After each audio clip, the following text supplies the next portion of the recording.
Hello everyone, welcome to the last and final video on cursive lowercase letters. Today we will study the ascender letters, which means they all have upper loops.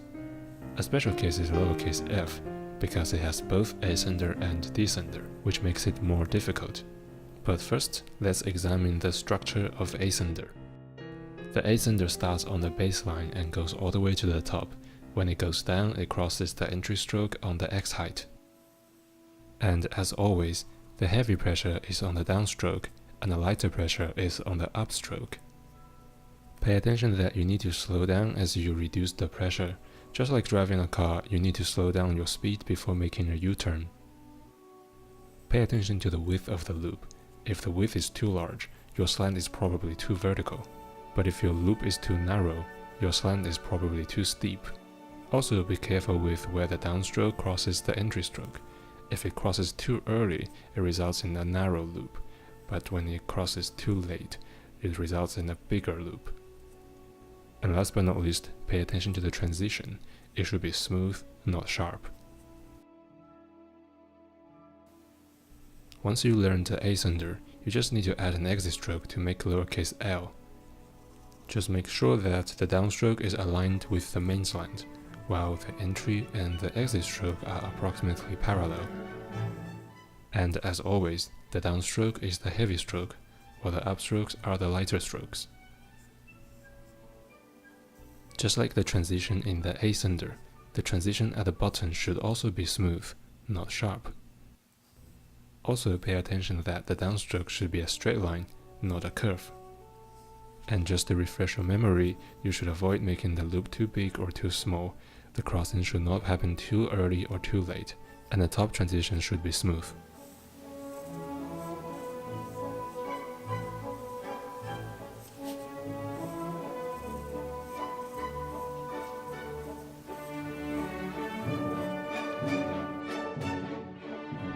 The lowercase b is simply composed by an ascender and the second stroke of lowercase v.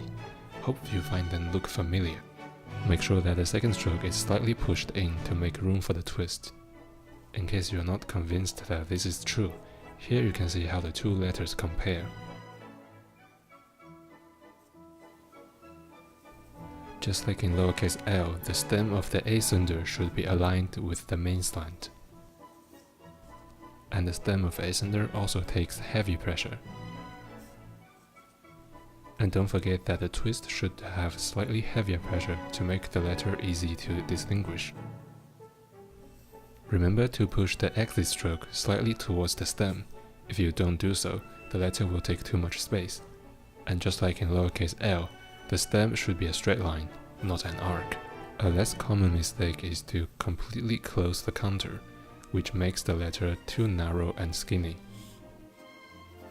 And don't forget the 5 ascender mistakes we mentioned earlier. Pay attention to the loop width, the crossing point, and the top transition.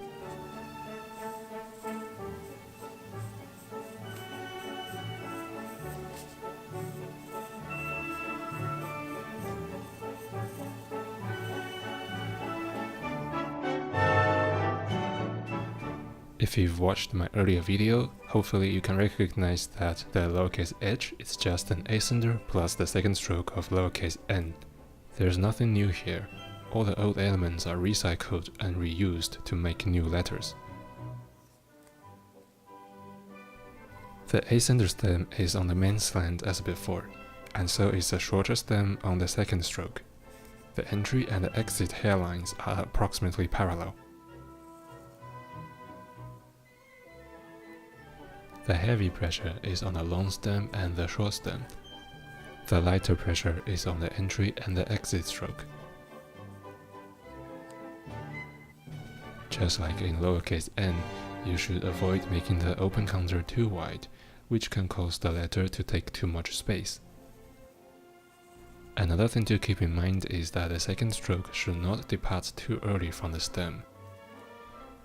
And also pay attention that the long stem and the short stem should be parallel. Otherwise, the letter might result in a triangular shape. And just like before, pay attention to the width of the loop, the crossing point, and the top transition.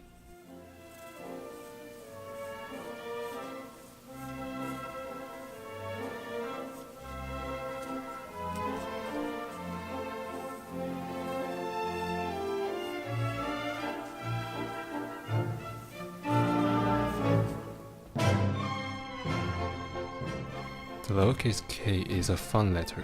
The first stroke is identical to lowercase h. The second stroke looks like a small-scaled uppercase R. It is the second stroke that makes the letter difficult. Notice that the first and the second strokes are actually connected. I'm breaking them apart just to make it easier to explain. The stem is on the main slant, and so is the tangent line that crosses where the foot rests on the baseline. The entry and the exit strokes are approximately parallel. The heavy pressure is on the stem and the downward curve of the second stroke, while the entry and the exit stroke are light pressured. One thing you should be careful with is not to make the loop too full and circular, which can cause the letter to look bottom heavy.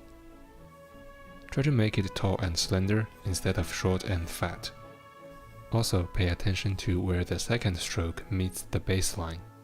If you make a line that is tangent to the loop and crosses the point where the foot meets the baseline, it should be approximately parallel to the main slant.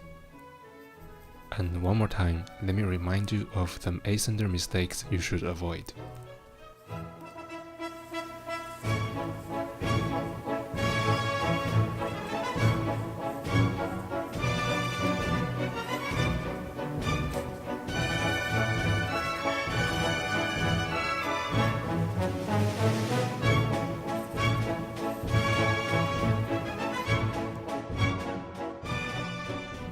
Finally, welcome to the last letter on the cursive lowercase alphabet.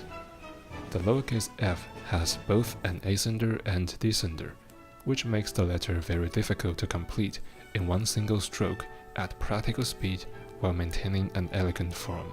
But don't worry, it has easier variations. But first, make sure that the stem is on the main slant, while the entry and the exit stroke are approximately parallel. If you've seen my earlier video, hopefully you have recognized that the second stroke is identical to that of lowercase q. The entire downstroke from ascender to descender has uniform heavy pressure, while the entry and the exit strokes have light pressure. One common mistake is to make the bottom loop ridiculously large. Next time you see it on a greeting card, don't buy it. When you practice, make sure you lower the crossing point. One more remark about the crossing point. It doesn't have to be on the baseline. If the next letter is lowercase e, for example, you might want to slightly raise it to make the connection easier, but do not exaggerate. On the other hand, try not to make the ascender bigger than the descender. This can be easily avoided by making sure that the entry stroke crosses the stem on the x height. Also, try not to make the letter too wide. Even if the ascender and descender are equally sized, the overall appearance is not very elegant. And finally, remember to avoid the ascender mistakes we've seen earlier. In one stylized version of lowercase f, the whole letter is composed of an ascender and descender, without any sharp turn or corner whatsoever. This variation is more difficult than the regular one, and is unlikely to save you time. An easier variation simply ignores the descender, and completes the letter with an exit stroke that originates from the baseline. This kind of simplification follows the same pattern as lowercase q and y, which you had seen in last week's video. For those of you who have watched all my earlier videos, thank you so much for your support. I hope you're not just watching my videos, but also finding your handwriting slowly improves, which is the ultimate goal of this channel. And if you find it helpful, please like this video and subscribe for more original content. If you have any question, feel free to ask in the comment section below. Moving forward, we will work on how to connect letters and improve writing speed. The uppercase letters can wait for a while because they are more difficult and less frequently used, so you get lower return on your investment of time.